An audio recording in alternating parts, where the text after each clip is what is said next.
It exploded with the force of 1,000,000 nuclear bombs and unleashed the power of the sun. It set ablaze the entire biomass of Earth and cooked the atmosphere. What was once a vibrant planet became a wasteland where billions of life forms were vaporized and turned to ash. What happened in the final days, hours, and minutes of the dinosaurs? What was the first apocalypse like on planet Earth? They're the Earth's first fighters, the ultimate predators. New discoveries in forensic science bring to life the prehistoric art of war. This is Jurassic Fight Club.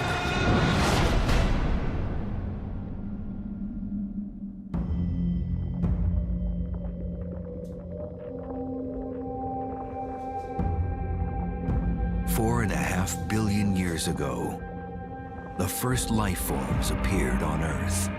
They've engaged in a battle for survival ever since, combating new predators, environmental catastrophes, and mega disasters. While many were able to adapt, most species fail and are erased from existence.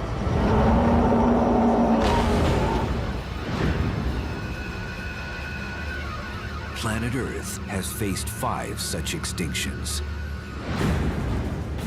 When we look at the history of life, we see that there are many, many extinction events throughout the last 4.5 billion years, that is, throughout the history of the Earth. The one with the dinosaurs at 65.5 million years ago was a big extinction, but that wasn't even the biggest. There have been many that have been far worse. Every once in a while, there's some really, really major events, what we call mass extinctions, where we lose lots of different species of many different ecological types. Plants, animals, predators, herbivores, sea animals, land animals. Extinction is the normal outcome of evolution. The fact of the matter is over 99% of all the organisms that have ever lived are extinct. So it isn't unusual to become extinct, it's actually normal. But there are certain periods in which there's more extinction than usual. We call these mass extinctions.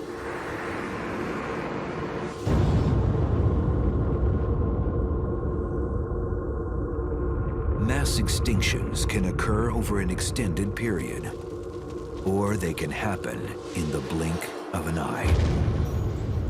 These mass extinction events can be seen in the fossil record. You'll find the fossil remains of thousands of life forms in one layer of dirt, and then none of those same plants and animals in the layer directly above. So what that tells us is something caused a lot of things to die between this time and that. Sometimes the distance between those layers of rocks can represent millions of years, and other times they can be months, weeks, or even days.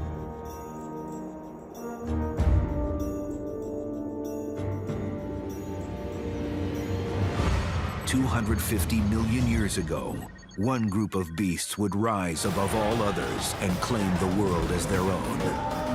It was the Mesozoic era, and the dinosaurs reigned supreme. And before they were ultimately wiped out, they would evolve to become the fastest, smartest, and most successful animals on Earth. There are 2 reasons why dinosaurs took over the planet. The first was their larger than average brains. Now, compared to you and I, they're not that smart. But in their time, they were the most intelligent creatures on Earth. But the main reason why they were so successful was because of the design of their hips and legs. The reptiles and mammals of their time had legs that stuck out to the side of their body. This meant that running was a bit more difficult because the entire body waddles from side to side. But the dinosaurs carry their legs directly beneath their body like we do. And this meant that they could run much faster and a lot more efficiently than anything else. So being faster and having the ability to run longer is what gave them a competitive edge that no other creatures could match. With their superior leg design and large brains, dinosaurs expanded their mastery to cover every continent on Earth and evolved an amazing array of body designs. Giant, long-necked sauropods were able to browse at treetop levels, while other plant-eating dinosaurs were perfectly adapted to take advantage of the low-growing vegetation. When you look at Stegosaurus and Camarasaurus, you'd be hard-pressed to find two dinosaurs with such different feeding habits. Camarasaurus feeds high in the trees, whereas Stegosaurus was a low browser. Since both of these dinosaurs went extinct at the end of the Jurassic, then it's safe to suggest that all plants, from the tallest trees to the lowest shrubs, were affected by some sort of environmental change. And if the plants were changing, this would have a huge impact on the plant eaters who relied on them for life.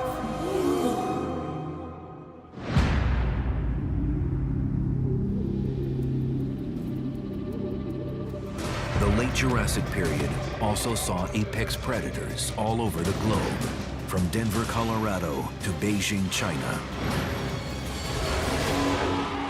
Allosaurus and Ceratosaurus were the deadliest. Ceratosaurus was more of a niche predator. It certainly would have had to have been specialized on a certain type of behavior with feeding. It may have fed solely on sauropods, it may have fished, it may have gone after smaller prey. Big animals like Allosaurus and Ceratosaurus are the first to suffer during a dramatic climate change. Because of their sheer size, they require a certain amount of food and a certain amount of water.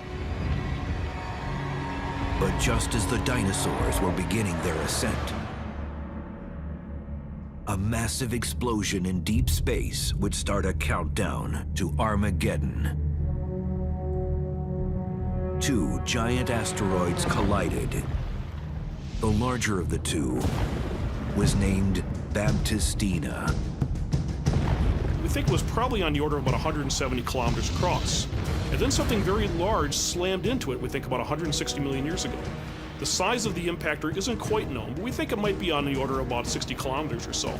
And that completely pulverized what we call the Baptistina parent body. With one asteroid 105 miles in diameter and the other the size of Rhode Island, the impact between these two celestial missiles caused Baptistina to break up, shooting fragments out of orbit and into the solar system. Most of these fragments ended up floating harmlessly in space, but a few headed toward a collision with Earth. This massive asteroid strike would ultimately wipe out the dinosaurs for good. But strangely, this cataclysm from space was not the first massive disaster that the dinosaurs faced. 100 million years earlier, the dinosaurs suffered another less complete extinction. This first extinction came towards the end of the Jurassic period. It is estimated that 25% of all life forms were wiped off the planet. So what caused this first extinction? When the environment changed at the end of the late Jurassic, it really caused problems for the bigger dinosaurs. Allosaurus and Ceratosaurus could simply be victims of their inability to adapt to this new environment. Today, it's still a mystery. Some believe that they may have been the victims of their own success. They seem to have been driven to extinction by their own success. That sounds strange, but once you think about it, a successful dinosaur is one that produces descendants. And in the next time period, the early Cretaceous, there are new allosaurs and new ceratosaurs in different parts of the world. More sophisticated descendants of each of these forms. Things that were too sophisticated for the original Ceratosaurus and the original Allosaurus to compete against. So as old-fashioned Ceratosaurus and old-fashioned Allosaurus themselves, they both disappeared. But few realize that in every major extinction, no matter how catastrophic, there are always survivors.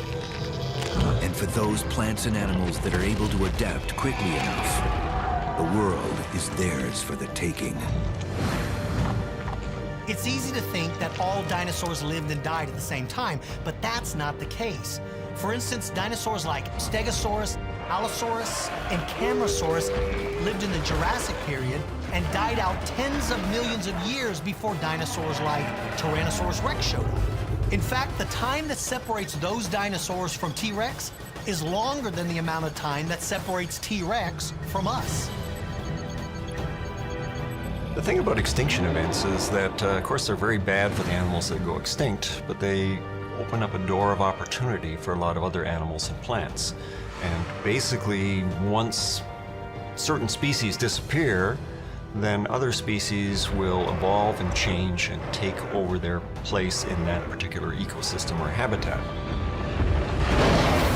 Ultimately, it would be the giant asteroid that would end the reign of the dinosaurs. But that deadly space missile took over 250 million years to finally reach Earth. In the meantime, the dinosaurs waged a savage battle for survival as the asteroid made a beeline for Earth.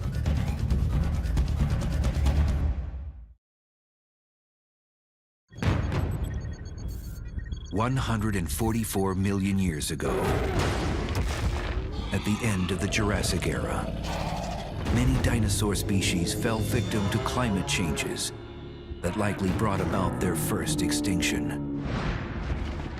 But a host of others managed to rise to power.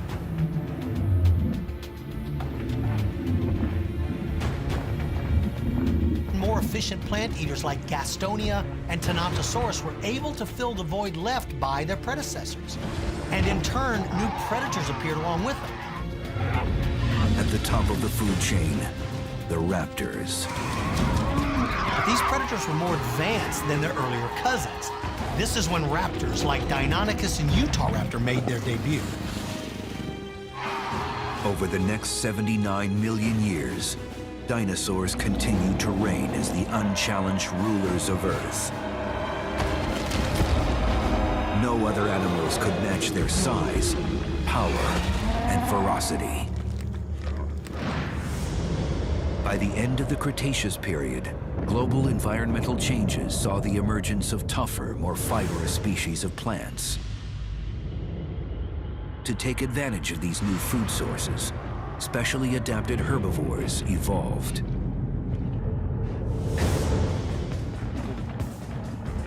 By the end of the Cretaceous, we had some very advanced dinosaurs.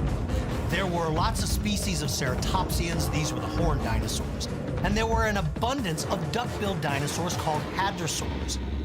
Both of these groups had remarkably advanced teeth and jaw design, which allowed them to eat a wider variety of plants.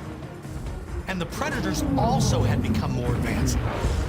Dinosaurs like Albertosaurus was able to hunt cooperatively with other members of their own family, while raptors took pack hunting to a whole new level.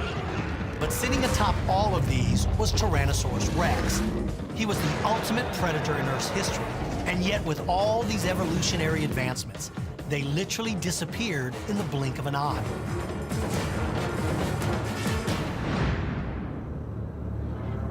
"65 million years ago, the giant asteroid that had been hurtling towards Earth finally struck.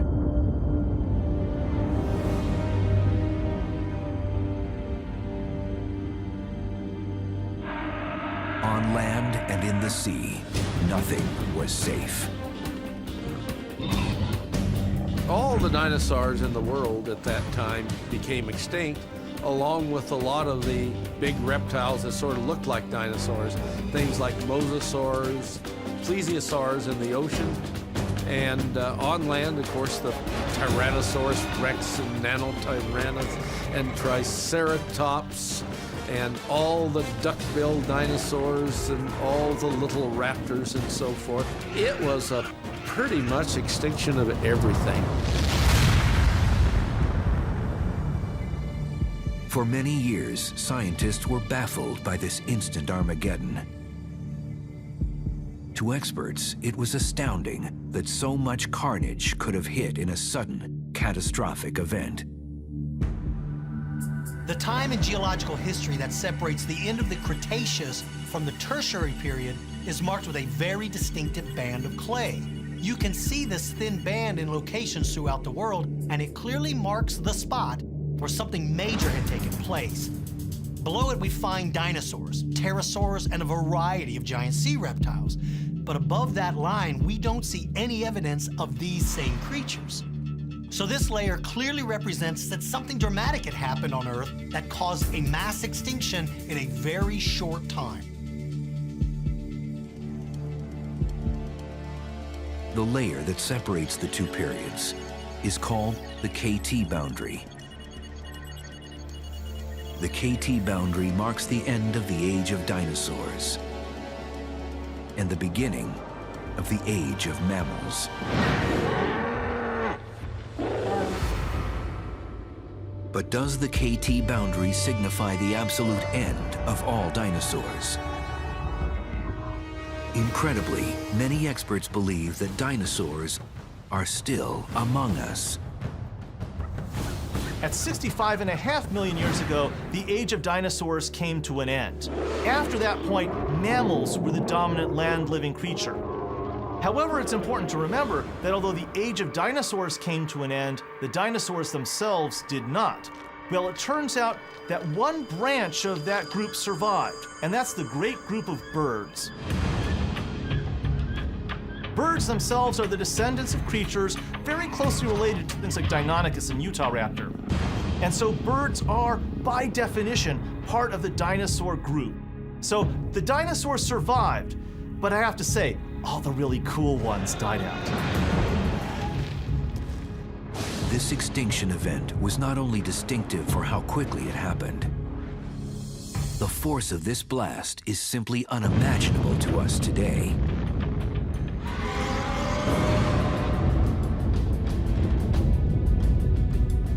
There are numerous kinds of extinction events. Some can be local, where only a few plants and animal species are affected. Some can be regional, where quite a few species get it. And then there are those events that are so enormous, they make modern Hollywood effects look like an Ed Wood movie effect. Still, scientists were initially at a loss to explain how this could have happened. One theory pointed to global warming. Climate change had likely been a major factor in the first dinosaur extinction, so it seemed a likely candidate as the cause of the second one. The fact that the blast impacted land and sea creatures alike seemed to support this theory. Extinction's actually worldwide. It's not just a terrestrial phenomenon. It doesn't occur just on land. In fact, most of the really spectacular extinctions have been based in the oceans. So we have whole groups of animals which are simply not around today. And extinction in the marine realm is really for the same reasons it occurs on land. The loss of so many species at the end of the Cretaceous period would stymie scientists for years. But finally, a startling discovery would change everything. Like something out of a science fiction movie, it would shock scientists around the world.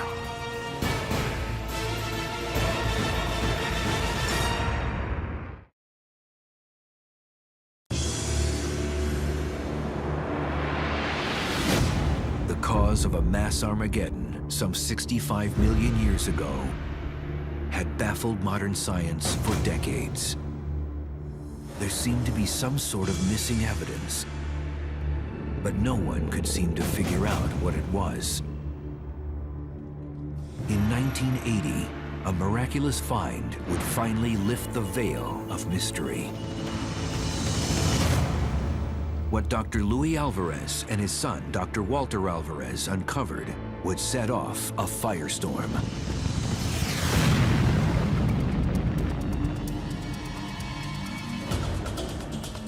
In 1980, when Luis and Walter Alvarez were looking at the sedimentation rates, they weren't really interested so much in the extinction of dinosaurs. They were looking at measuring the rate of sedimentation of deep ocean sediments. One particular little layer, though, however, showed a whopping increase in the concentration of the metal iridium. I mean, they calculated if you were to spread the amount of iridium in this layer, that adds up to a total amount of material about equivalent to a 10-kilometer diameter asteroid. A 10-kilometer asteroid. That's 6 miles wide, the size of Mount Everest. The reason why an asteroid was looked at as the cause of the iridium spike at the KT boundary is because asteroids have an enormous amount of iridium in them. The Earth has iridium in it, but because it's a heavy metal, most of it settles towards the center of the planet. But this thick layer of iridium that separates the Cretaceous and Tertiary periods clearly was an anomaly, and it had been deposited over a very short time. But there was something else that supported the asteroid theory. Along with the high levels of iridium, they found something even more fascinating. Shocked quartz. Shocked quartz is a form of quartz that has a very different structure. Under incredible pressure, the crystals within the quartz are deformed and actually fractured. Well, under magnification, you can see these deformations. There was only one other place on Earth where scientists had seen shocked quartz.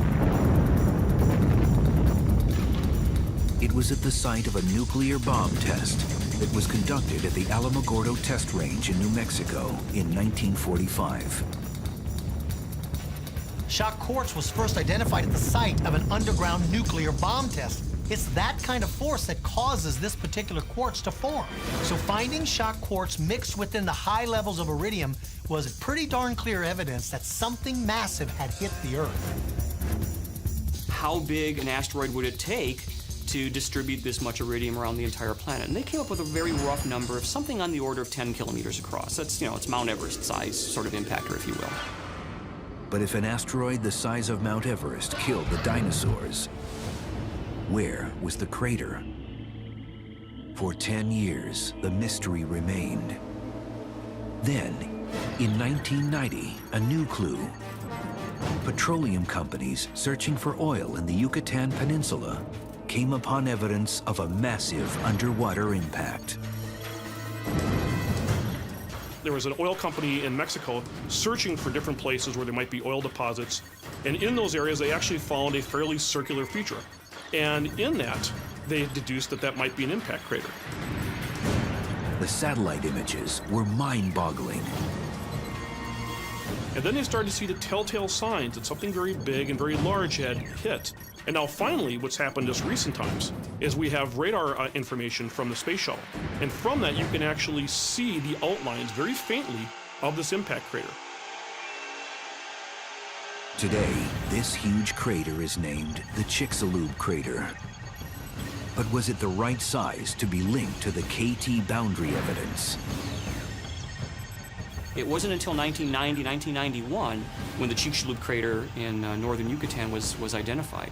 Most people felt pretty confident that that crater was 180 kilometers across based on the most prominent set of circular features there. A 180-kilometer crater, that's 111 miles in size. But a question remained. How large would an asteroid have to be to create a crater of that magnitude? So how big an impactor would it take to make a 180-kilometer diameter crater on the Earth? Well, at the typical speeds that asteroids will strike the Earth, of order 20 kilometers per second, the answer comes back an asteroid, about 10 kilometers across, and that's perfectly consistent with the original estimate from the concentration of iridium that the Alvarez's independently calculated a decade previously. This evidence was overwhelming. An asteroid about the size of Mount Everest had struck the Earth in the Yucatan Peninsula at the end of the Cretaceous period, 65 million years ago. Then, Dr. William Bottke, Assistant Director of Space Studies at the Southwest Research Institute, went even further. His research pointed to the Baptistina asteroid fragments from the deep space collision 250 million years earlier. and it showed that Earth wasn't Baptistina's only victim. An asteroid also struck the moon, triggering a landslide.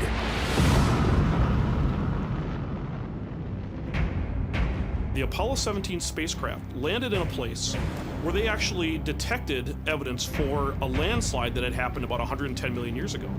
They believe this landslide was triggered by a cratering event on the other side of the moon. Not only is it very large, it's well over 80 kilometers or so, but it's also surprisingly young. It would have this age of 110 million years. We find there's a very high probability, well over 70%, that this particular crater was produced by the Baptistina fragments. An asteroid swarm blasted the solar system. One struck the moon. Another was on a collision course with prehistoric Earth. The results were horrifying.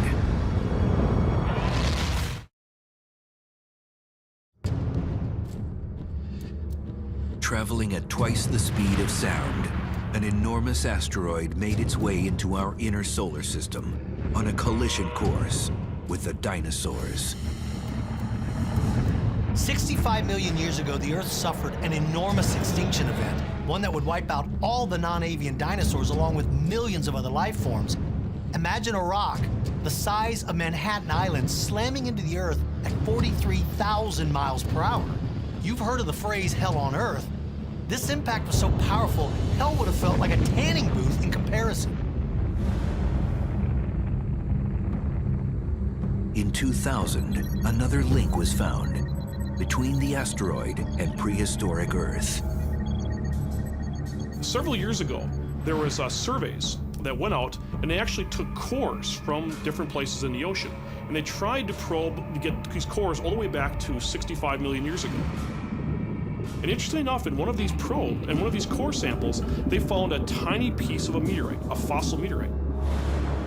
And the composition of that meteorite is very consistent with the composition of Baptistina. So it's not just dynamics, but it's also this link with the chemistry.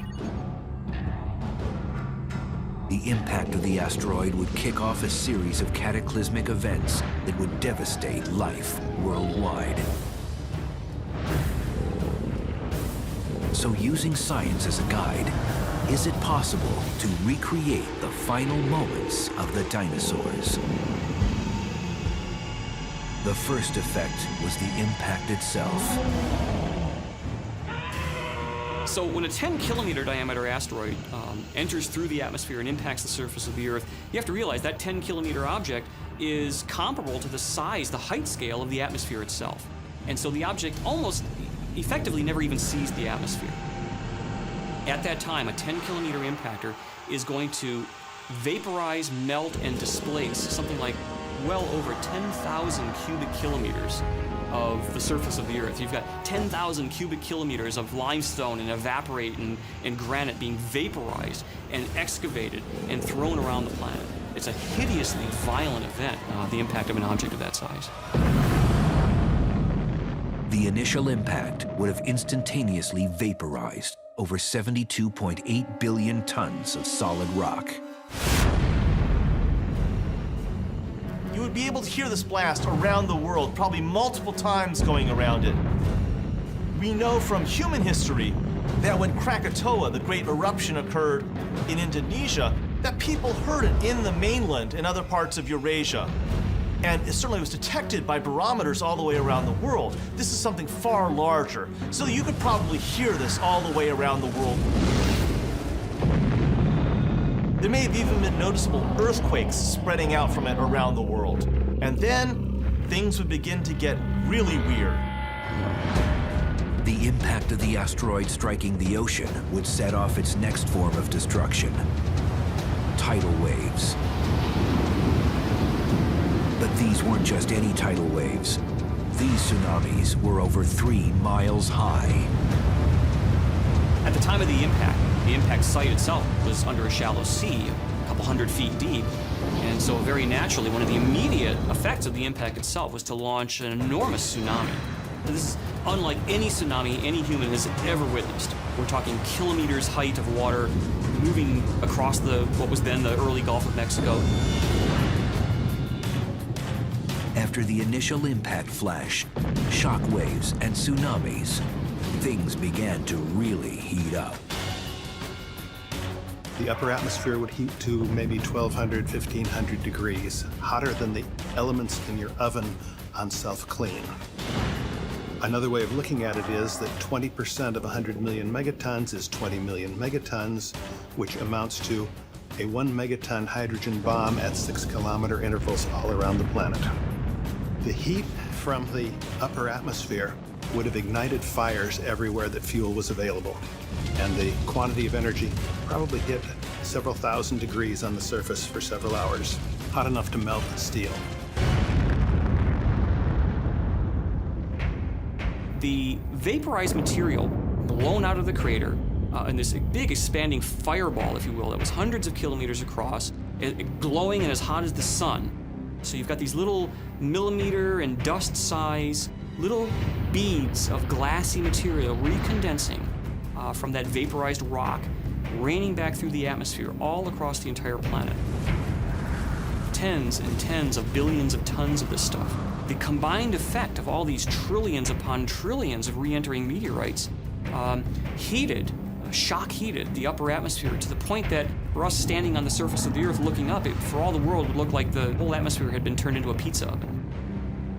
For those plants and animals who survived the initial impact, fires, and darkness, the asteroid impact had one more deadly gift for Earth: a chemical assault. If you had to choose the worst possible place on Earth for an asteroid to strike, it would have been the exact spot where the Baptistina asteroid struck in the Yucatan. Because lying beneath the seafloor, directly under the spot where the asteroid struck, were layers upon layers of anhydrite and limestone. Now, normally these minerals are perfectly harmless, but something very nasty happens when you add intense heat and pressure and mix that with water. And trust me, a 100 million megaton explosion caused a heck of a lot of heat and a huge amount of pressure. The end result was a deadly acid that rained down on the Earth. Those materials are very bad to impact into because when you vaporize and distribute the vapor from those particular rocks, you turn the carbonate-containing limestone into greenhouse warming CO2, carbon dioxide. You turn the sulfate-containing evaporite into sulfuric acid aerosols in the atmosphere. But then that sulfate acid aerosol tends to want to rain out of the atmosphere over time. And you've got this sulfuric acid rain dripping all over the landscape. The impact that this asteroid had on the Earth was unparalleled. The power it released was greater than the combined force of man's entire nuclear arsenal. Recreating the sequence of events that happened immediately following something as cataclysmic as this event can be difficult because so much of the evidence was obliterated at the moment of impact. But by relying on worldwide evidence, we can formulate a pretty accurate idea of what occurred. Gathering information from scientists around the world and looking closely at the evidence, experts recreate the final moments of the dinosaurs. A countdown to Armageddon.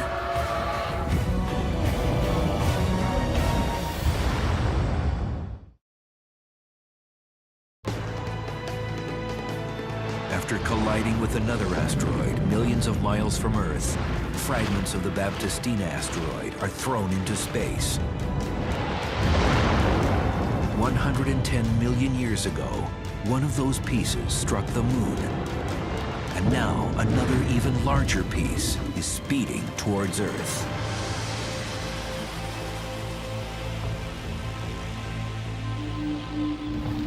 Planet Earth, 65 million years ago.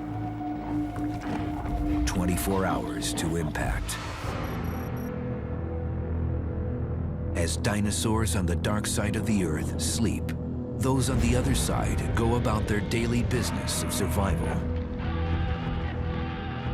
Plant eaters continue to graze, while predators seek opportunities to make a kill. They are unaware that an asteroid streaks through space towards them. What appears as just another star among the millions of stars in space, the asteroid moves closer. 12 hours to impact. The island of Madagascar. A male Majungatholus is on the hunt for prey. His attention is focused on his next meal. The male is tracking his prey. Using his senses, he moves closer to his quarry. As soon as he's close enough, he'll attack. But unknown to him, moments from now, food will be the last thing on his mind.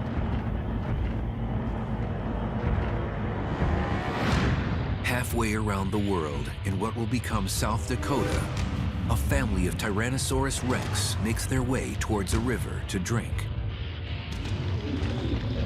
Tyrannosaurs are family animals. They live in groups because it gives them a better chance at survival. Hunting together makes it easier to ambush and capture prey, and keeping their young nearby offers them protection from rivals. They're the biggest land predators on Earth, but even their might is no match for nature's fury. 3 hours to impact. Unknown to Earth's inhabitants, 129,000 miles away, the asteroid is moving at a speed of 43,000 miles per hour. Now, within 25,000 miles of Earth, the asteroid begins to glow as the light of the sun begins to illuminate it. The Earth's gravitational pull begins to draw it closer, causing it to speed up.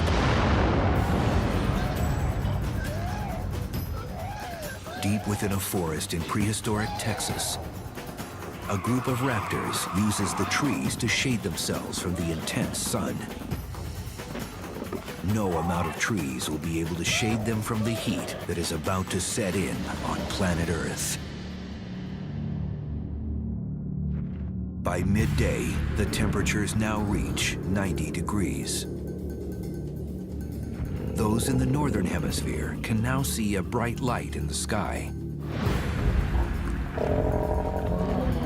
The night before the impact, the asteroid appears in the sky as some new bright star. But by morning, this star remains in the sky and can be seen in total daylight. Nothing can stop it. No force can alter its course.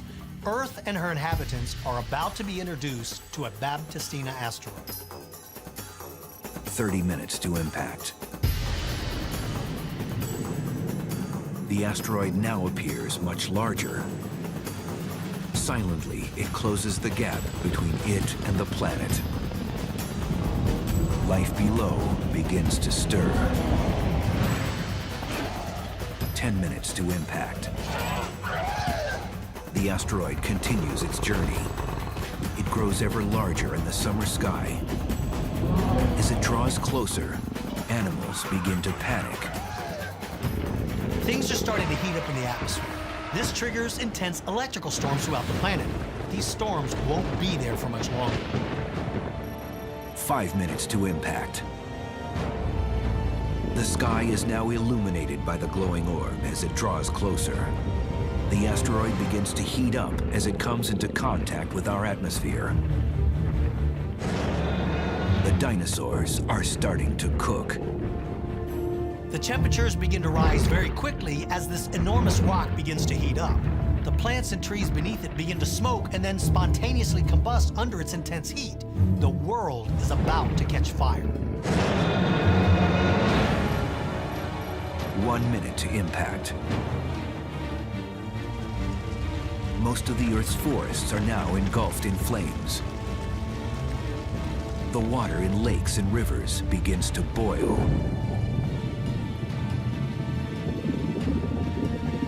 With the sound of 1,000 freight trains, the giant asteroid bears down on the planet. Its target, the Yucatan Peninsula. The asteroid is so big, as the first part hits the Earth, the rear of the asteroid is still 30,000 feet in the air. That's the height that most commercial airliners fly. With the force of 1,000,000 nuclear bombs, it explodes. The sound can be heard worldwide. The Earth shudders under the impact. Superheated air expands runs away from the impact site faster than the speed of sound. Anything in its wake will vaporize. In Texas, the raptors turn to look towards the explosion. They're blinded by the light and within minutes are vaporized when a wall of wind, fire, and toxins rush past them. What was once a vibrant forest is now a total wasteland. As the wall of wind continues moving away from the strike zone, an enormous plume of fire, smoke, and ash rockets skyward. Within 5 minutes, the debris from the impact has been thrown over 30,000 feet into the air. Some of the smaller pieces are thrown above our atmosphere, but are pulled back down by the Earth's gravitational pull. The plume of ash and dust begins to fan out across the horizon, carried by the jet streams. Halfway around the world, on the island of Madagascar, the dinosaurs go into panic mode. Their island has been spared by the fires, but the shockwave made by the sound passes directly overhead. Something more dangerous is coming towards them. The impact of the asteroid in the ocean has now created a series of tsunamis that race across the oceans, destroying everything they come in contact with. The first wave to hit Madagascar is somewhat repelled by the dense forest. For the moment, the Majungatholus are safe, but the next wave to hit it is 3 miles high. It completely engulfs the entire island and kills everything in its wake. This island went from a dense jungle filled with life to a war-torn, lifeless pile of sand. In the Yucatan Peninsula, where there was once solid ocean floor, a 180-mile-wide crater now exists. A plume of fire, smoke, and ash billow into the sky and begin to fan out across the horizon. For the plants and animal life farther from the impact, it's just a matter of time. Trillions of particles thrown into space begin to re-enter the atmosphere and rain down on Earth. As they re-enter, they burst into flames. The rain of fire begins to ignite the remainder of Earth's biomass. The entire Earth is slowly being engulfed in darkness caused by the smoke and ash. What light remains is being generated by the worldwide forest fires. The Tyrannosaurus family has never faced anything like this before. A wall of superheated dirt and ash engulfs the family. The ash is so hot and caustic, it literally sears their lungs and flesh and cooks them from the inside out. With the death and destruction brought on by the asteroid impact, it's easy to understand why dinosaurs and so many other creatures were wiped from the planet. But one question remained. How could anything survive this event?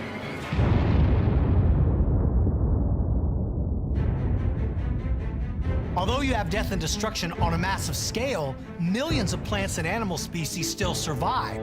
There were places on the Earth that were somewhat shielded from these series of events. Animals that could live underground or could retreat to caves or even to the deep ocean were able to make it through the initial blast.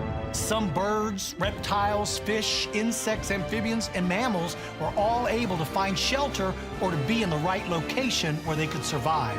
And it was they who went on to reclaim the planet and spread in numbers, ultimately reclaiming the Earth.